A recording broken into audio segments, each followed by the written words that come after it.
네, 평안하셨습니까?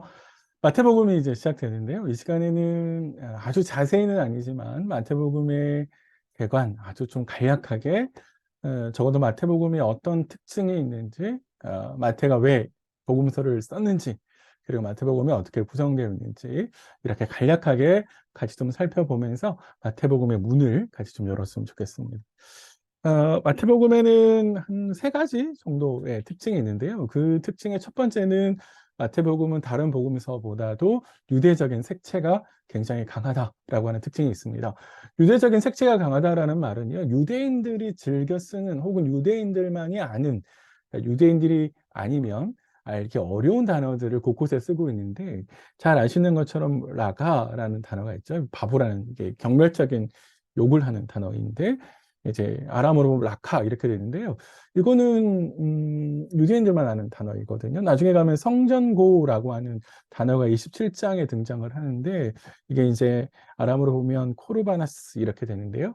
이거는 유대인들만 아는 단어들입니다. 그러니까 이런 단어들이 계속해서 많이 있어요. 그러니까 적어도 유대인들만이 아는 단어를 쓴다라고 하는 것은 이 마태복음이 유대인들을 향해서 썼을 거다라고 하는 것을 짐작할 수 있죠. 유대인들만 아는 단어를 쓰는 것뿐만 아니라 유대인들에게 굉장히 친숙한 표현도 많이 등장합니다. 하늘나라, 다른 복음서에는 하나님 나라 이렇게 등장하는데요. 특별히 마가복음에는 하나님 나라라는 표현을 쓰지만 이 마태복음에는 하늘나라라는 표현을 아주 많이 쓰고 있고요. 마태가 왜 하늘나라라는 표현을 썼는지는 이제 해당 본문에 가서 다시 한번 말씀드리겠습니다. 하늘에 계신 우리 아버지, 이제 이런 표현도 자주 쓰고 있는데, 마가복음에는 하늘에 계신 아버지라는 표현을 딱 한 번만 씁니다. 그러니까 아버지께서 하늘에 계신다라고 하는 것은 유대인들의 오래된 생각들이었는데요. 그러니까 정리해 보면 마태복음은 다른 복음서들에 비해서 유대인들이 알고 있는 단어들 혹은 유대인들의 굉장히 친숙한 단어들을 많이 썼다, 이렇게 하나 볼 수 있고요. 두 번째는 또 하나 이제 유대인들에게 이제 유리하게 작용할 수 있는 부분이긴 한데, 구약을 굉장히 많이 인용하고 있습니다. 60여 차례 구약을 인용하는데, 그 중에 한 10번은 되게 독특한 문구를 가지고 와서 제가 구약의 말씀을 인용합니다라는 것을 알려주고 있어요. 한 10여 회는 이는 구약에서 누군가 말씀하신 것을, 선지자가 말씀하신 것을 뭐 이루려 합니다, 이런 말을 쓰고 있거든요. 어, 마태가 왜 이런 인용 형식을 쓰고 있느냐, 의도가 있을 텐데, 마태복음을 쭉 읽어보면 결국에 하나님께서 약속을 하셨는데 선지자들을 통해서, 그 선지자들을 통해서 말씀하신 것을 예수께서 그것을 이루셨습니다. 그러니까 결국 예수가 우리가 구약에서 예언하셨던 바로 그 메시아입니다 라고 하는 것을 강력하게 보여주기 위해서 이런 구약을 인용하기도 하고, 성취 인용 형식구라고 하는 독특한 형식구를 만들어서 표현하고 있습니다. 그게 이제 마태복음의 두 번째 특징이고요. 세 번째 특징은, 유대인들에게만 그러면 굉장히 친숙한 표현을 쓰고 있었느냐? 아니요, 반대로 유대인들에 대한 비난도 가감없이 마태복음은 하고 있습니다. 다른 복음서들에 비해서 굉장히 많은 분량을 할애해서 유대인들을 비난하는 내용들을 쓰고 있는데, 특별히 21장부터 24장에 쭉 가면 유대인들에게 비판하는 내용들이 굉장히 많이 등장을 합니다. 잘 알고 있는 성전에 대한 비판도 거기서 등장을 하잖아요.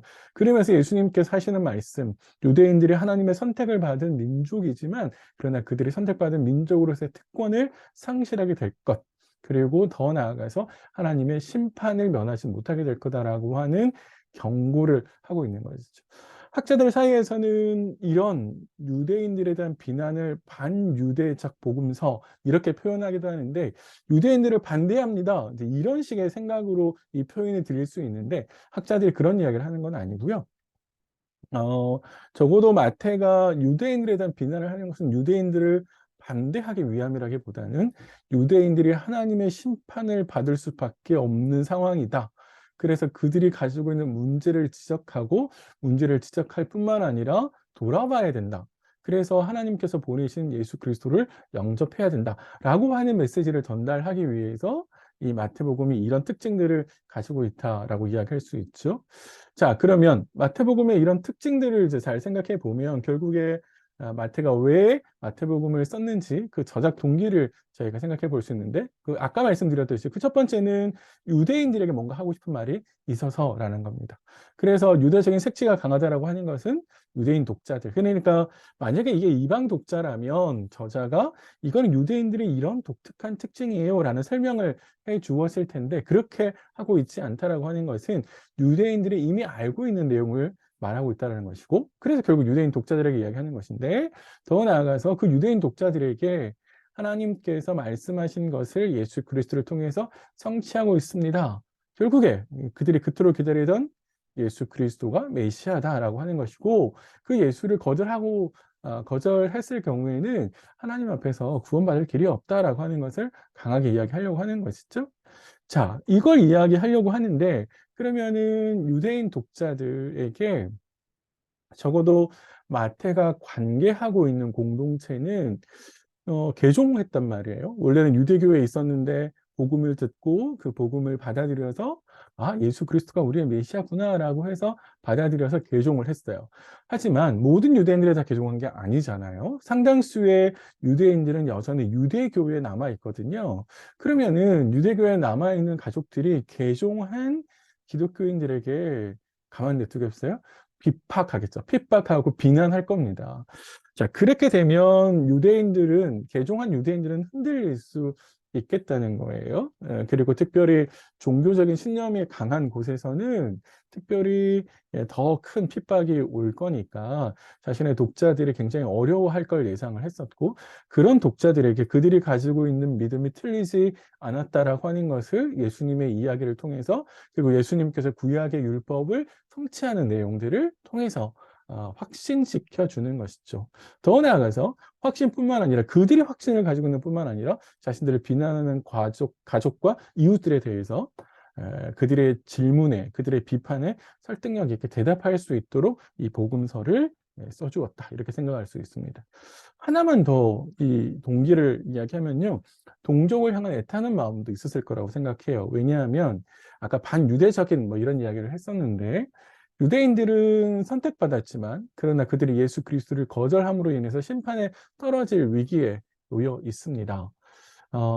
유대인들에 대한 이런 동족에 대한 애타는 마음은 바울이 로마서에서 표현하고 있는데, 마태도 역시 유대인이었기 때문에 똑같은 생각을 가졌으리라 생각을 합니다. 그러니까 그들에게 왜 여러분들이 하나님의 심판의 위치에 처할 수밖에 없는지 그 이유를 자세하게 보여주고, 그래서 그들이 예수 그리스도를 영접함으로 하나님의 품으로 돌아오기를 호소하고 있는 것이죠. 그래서 반유대적이라기보다는 친유대적이고 유대인들을 향한 애끓는 마음을 이 복음서를 통해서 보여주었다. 자, 이렇게 볼 수 있을 것 같아요. 네. 마태복음의 구조 마지막으로 한번 살펴보시죠. 마태복음의 구조는 학자들마다 여러 가지 방법으로 제시를 하는데, 마태의 구조가 명확하다라고 하는 것까지는 동의를 하지만 이 마태복음의 구조가 어떻게 이루어지는지 통일된 의견이 없는데요. 저는 이렇게 보는 게 좋지 않을까라는 생각을 합니다. 서론, 1장, 2장은 서론이에요. 서론인데 단순한 서론이라기보다는 신학적인 선한, 뭐 이렇게 할 수 있습니다. 예수가 누군가라고 하는 것을 유대인들에게 굉장히 친숙한 주제를 가지고 보여주는 장이 1장과 2장이고요. 3장부터 28장까지는 사명을 이루기 위해서 예수님께서 사역하시는 걸 보여주는데, 처음 3장 1절부터 4장 16절까지는 사역을 위한 준비를 하고 계시고, 예수님의 사역이 25장까지 이어졌다가 26장에서는 고난, 죽음, 그리고 부활을 묘사하고 있습니다. 그 중간에 예수님의 사역은 갈릴리에서 그리고 그 주변 지역에서가 16장까지 이어지고 있고요. 16장 21절부터는 예루살렘으로 올라가는 과정 사이에서 일어나는 일들을 묘사하고 있고, 20장 25절부터 25장까지는 예루살렘에서 예수님께서 행하신 사역들을 보여주고 있습니다. 예, 이렇게 이제 좀 간단하게 보여드리고, 각 구조가 들어갈 때마다, 본문이 들어갈 때마다 그때 좀 상세한 부분들, 구조가 어떻게 됐는지, 문맥이 어떻게 흘러왔는지를 보여드리도록 하겠습니다. 예, 마태복음의 간략하게 이제 개관을 살펴드렸는데요. 예수님, 마태가 왜 이 복음서를 썼는지, 어떤 상황 가운데 썼는지를 좀 기억하시면서 그런 마태의 마음을 가지고 마태복음 본문을 좀 같이 대하셨으면 좋겠습니다.